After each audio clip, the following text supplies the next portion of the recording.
Մեծարգո պարոն Հասանով, հարգելի գործընկերներ,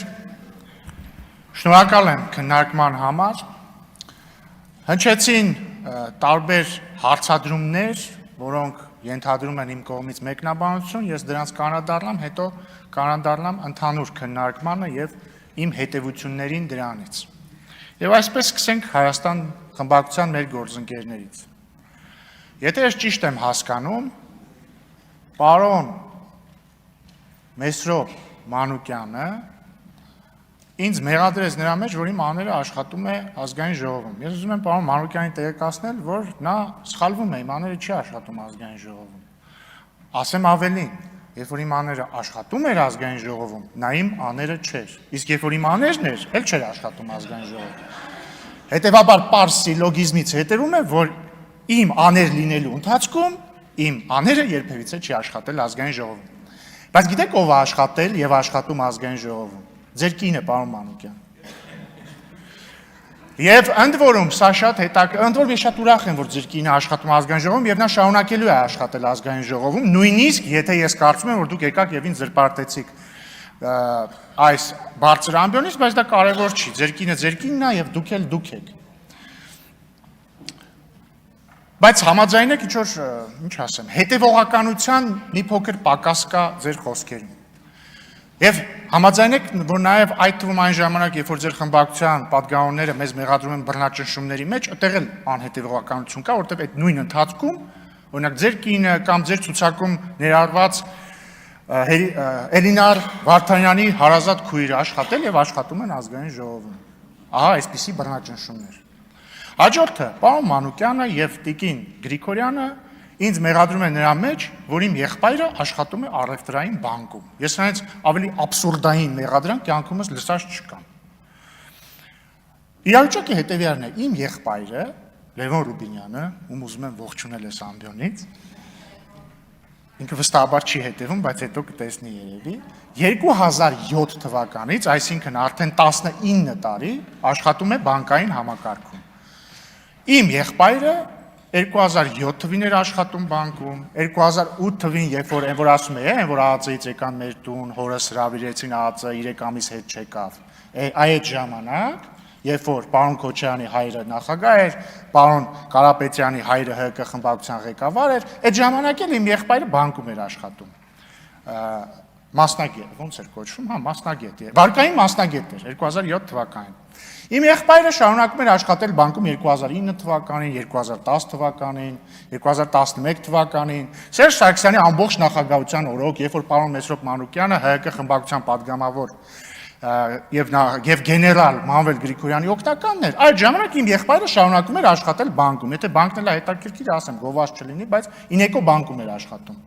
2017 թվականի դրությամբ, երբ որ ես ընդդիմադիր էի, իմ եղբայրը Ինեկո բանկի գործառնական տնօրենն էր եւ վարչության անդամ։ Եվ ստանում էր ավելի բարձր աշխատավարձ, քան դուք հենց հիմա ստանում եք, տիկին Գրիգորյան։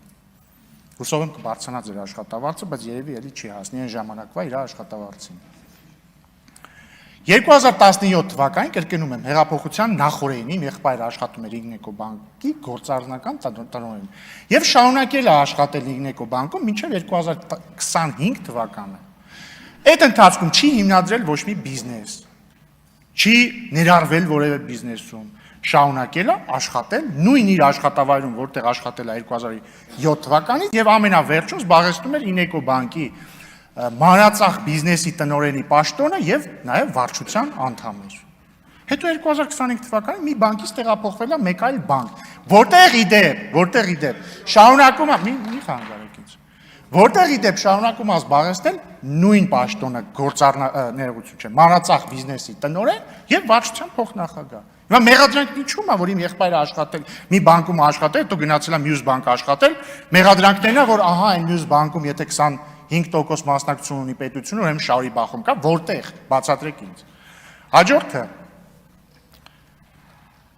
էլի ձեր այդ տարօրինակ տրամաբանության։ Հա իմ եղբայրը 20% պետական, 25% պետական մասնակցությամբ առևտրային բանկում է աշխատում, Մեսրոպ Մանուկյանի կինն էլ 100% պետական մասնակցությամբ ազգային ժողովում է աշխատում։ Եվ ո՞րն է ձեր տրամաբանությունը։ Եվ ամենավերջինը, Ժորժ ջան, ամենայն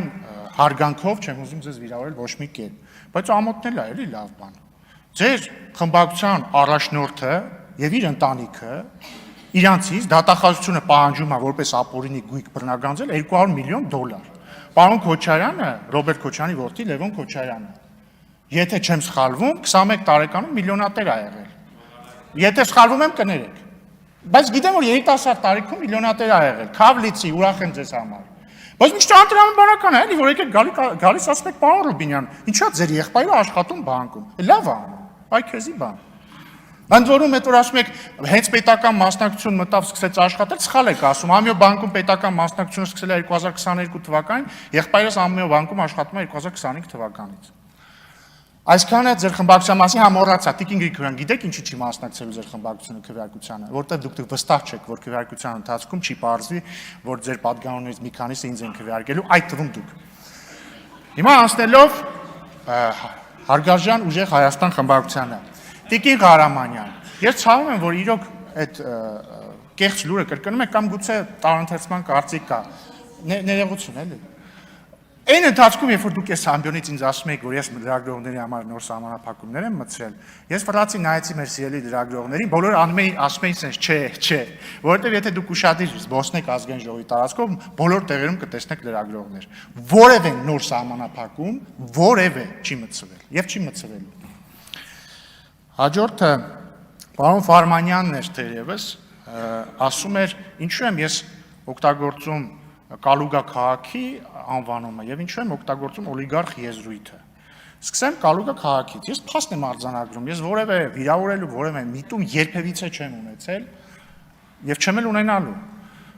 Մարդը ապրել է երկար տարիներ եւ իր գործունեությունը ծավալել է Կալուգայում։ Նույն կերպ, եթե օրինակ ես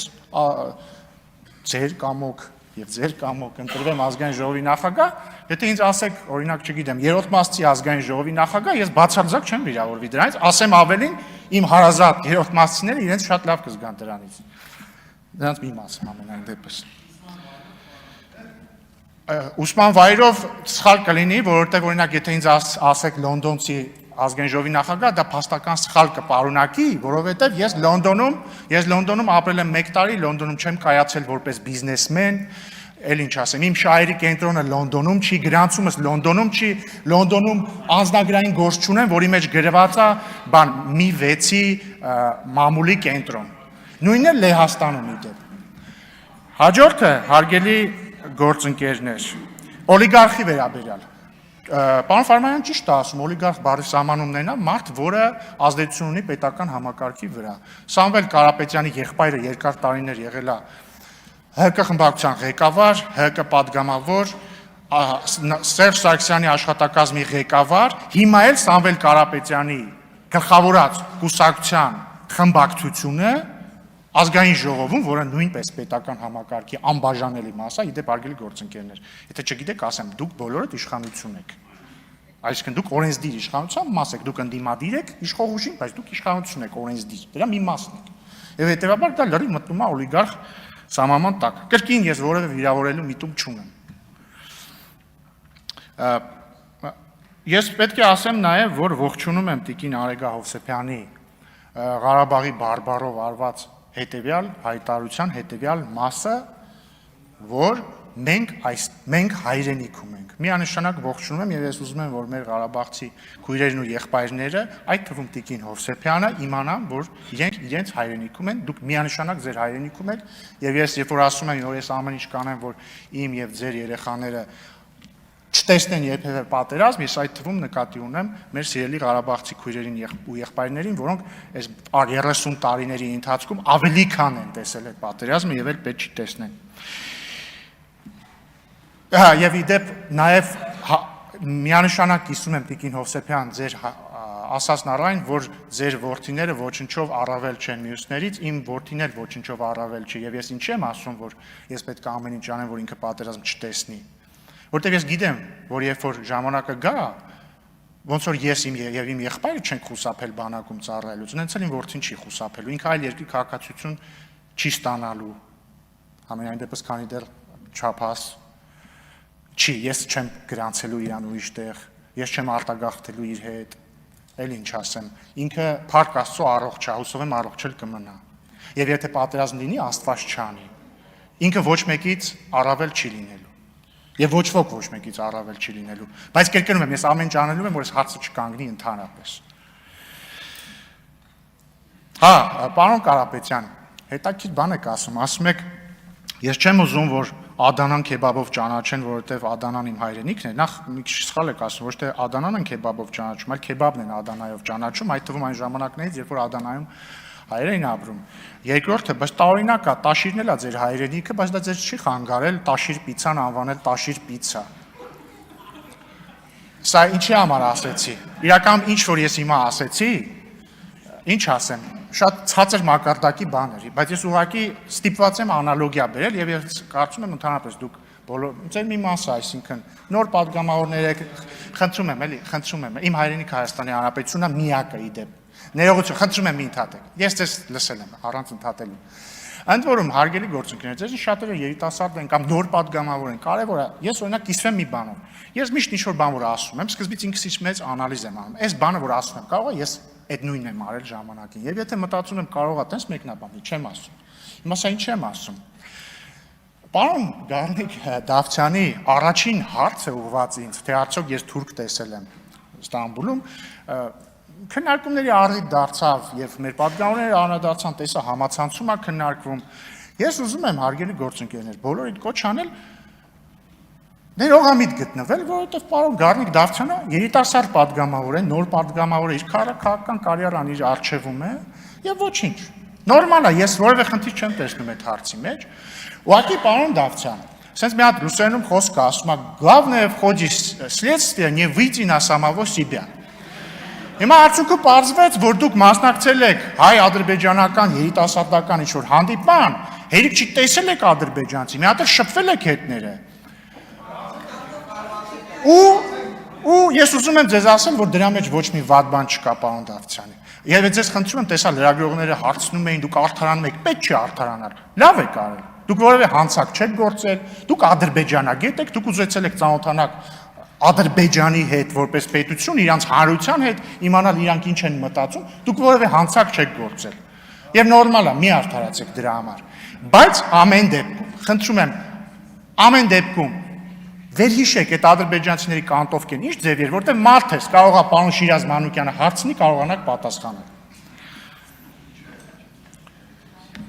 Ընդհանուր առմամբ, հարգելի գործընկերներ, ես կարծում եմ, որ քննարկումը վատը չէր եւ ես կարծում եմ, որ ի պատիվ մեզ բոլորիս բավականին բարձր մակարդակ էր քննարկումներում,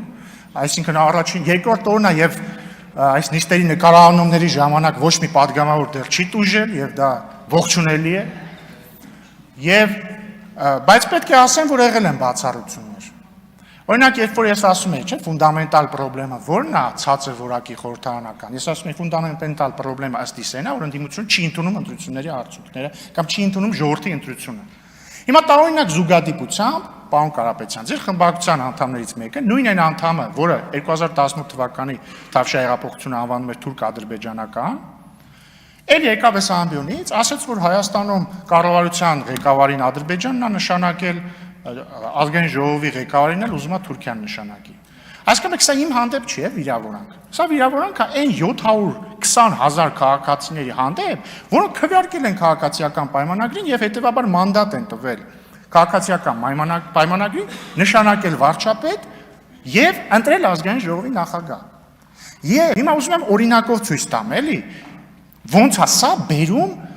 զազրախոսության եւ հայոյախոսության։ Եթե ես, ինչպես ասում էր Տիկին Խամոյանը, զուսպ չլինեի, չէ, ես կարող եմ, չէ, գալ հիմա վիրավորված, ինչ են ասել, ասենք, վիրավորել են մեր ընտրողներին։ Ասում են, որ ինձ ուզում է ոչ թե իմ ժողովուրդը միջնորդավորված մեր խմբակցության միջոցով ընտրի ազգային ժողովի նախագահ, այլ ինչ որ օտար երկիր։ Կարող է չէ ասել, բայց մի վարքյան։ Ու մի երկու բառ լավ ասել։ Մանավանդ որ հարգարժան падգամավորը ամենևին չի փայլում կոռեկտությամբ, հասկանում եք։ Ու դա լավ բանի չէր բերի, հետո մի բան դուք կասեք, մի բան ընդեղից կասեն, մի բան ընդեղից կասեն եւ մեր ավանդական վիճակներին կգայինք։ Հիմա ես խոստացել եմ, որ 1 աստիճան ավելի կառուցողական եմ լինելու, քան դուք։ Պահում եմ այդ խոստումը եւ այլ բան չեմ ասի տվյալ падգամավորի մասին։ Ասեմ ավելին, ի տարբերություն նախորդ 5 տարիների, հիմա գրանցվի մոտս կարող է եւ ընդունեմ, բայց կարող է եւ չընդունեմ, չգիտեմ, թող փորձի։ Բայց ես կոչ եմ անում պարոն Կարապետյան, իդեպ ձեր ելույթը նորմալ է,